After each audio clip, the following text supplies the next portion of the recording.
Shalom, shalom.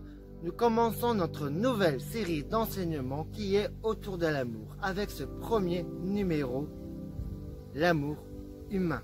Tout d'abord, nous avons trois types d'amour. Le premier, l'amour éros, qui est un amour passion, qui se base sur l'attirance physique. L'amour philéo, qui est un amour partage. Autrement dit, c'est un amour qui prend et qui donne. C'est le souci de l'autre, l'amitié, fraternité, solidarité.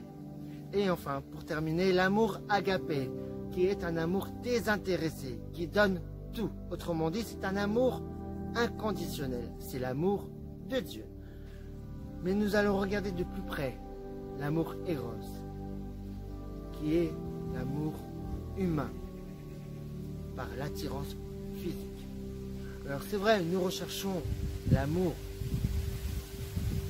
se faire aimer, être aimé. Nous avons tendance à essayer de plaire l'autre.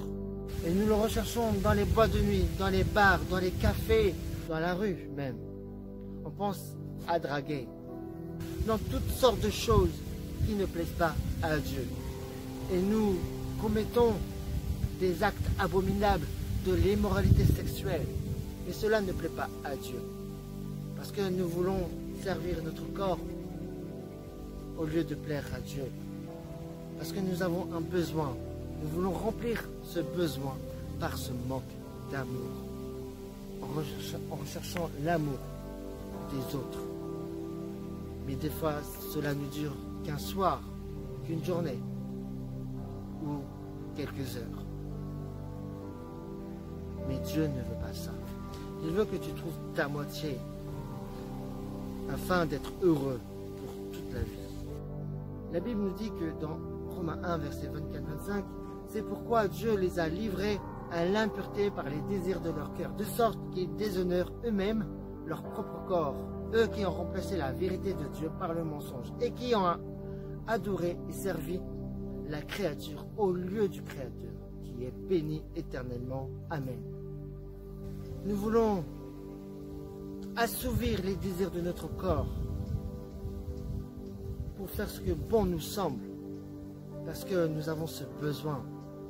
Et j'aimerais dire que cela ne vient pas de Dieu. Dieu veut que tu aies ta femme, que tu aies ton mari. Parce que lorsque nous faisons cet acte sexuel, les deux n'en font qu'un. Ne recherche pas ton intérêt, mais recherche l'intérêt de Dieu. Ne savez-vous pas, votre corps est le temple du Saint-Esprit qui est en vous, et que vous avez reçu de Dieu. Vous ne vous appartenez pas à vous-même, car vous avez été rachetés à un grand prix.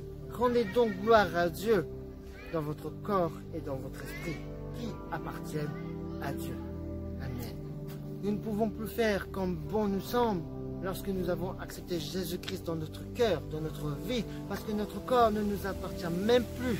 Ça appartient à Dieu. Alors, on doit rendre la gloire à Dieu dans notre corps, dans notre manière de faire, dans notre manière d'agir, dans notre comportement. Et on ne doit plus faire ce que bon nous semble. Mais ce qu'on doit faire, c'est pour Christ, pour Dieu.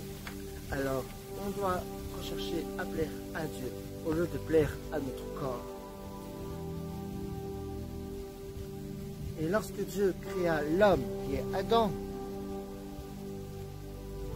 et qui créa aussi la femme pour être complémentaires afin de fonder une famille, parce que Dieu trouvait que c'était pas bon que l'homme reste seul. Alors c'est vrai, il nous a donné pour une aide complémentaire afin de fonder une famille. C'était ça l'acte du mariage. C'était pas le mariage civil, mais c'était par la relation qu'il entreprenait entre les deux et par l'acte d'amour qu'il y avait entre eux deux, entre l'homme et la femme. Genèse 4, verset 1 nous dit: Adam eut des relations conjugales avec sa femme Ève. Elle tomba enceinte et mit au monde Caïn. Elle dit: J'ai donné vie à un homme avec l'aide de l'Éternel. Amen. C'est par cet acte que les deux ne feront qu'un. Autrefois, il n'y avait pas les mariages civils comme on a aujourd'hui. C'était Dieu qui les bénissait. Il les bénissait et les rassemblait afin que les rassembler comme mari et femme. Parce que Ève, c'était la femme promise de Adam.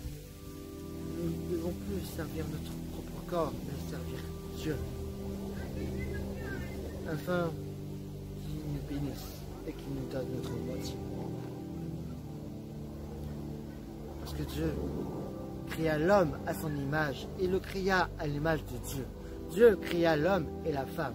Dieu les bénit et leur dit, reproduisez-vous, devenez nombreux, remplissez la terre et soumettez-la. Dominez sur les poissons de la mer, sur les oiseaux du ciel et sur tout animal qui se déplace sur la terre. Amen. Donc, c'est pour cela qu'il a créé l'homme et la femme, afin d'être complémentaires. On a besoin de cet amour-là, c'est vrai. Mais nous avons besoin d'être rassemblés. Nous avons besoin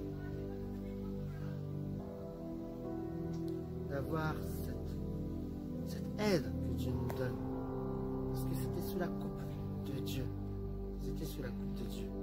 Et oui, nous devons être aussi sous la coupe de Dieu. Entre les mains de l'Éternel. Alléluia. Afin de nous bénir et de nous garder selon sa volonté. Amen. Nous allons voir les relations dans notre prochain numéro de notre série d'enseignements.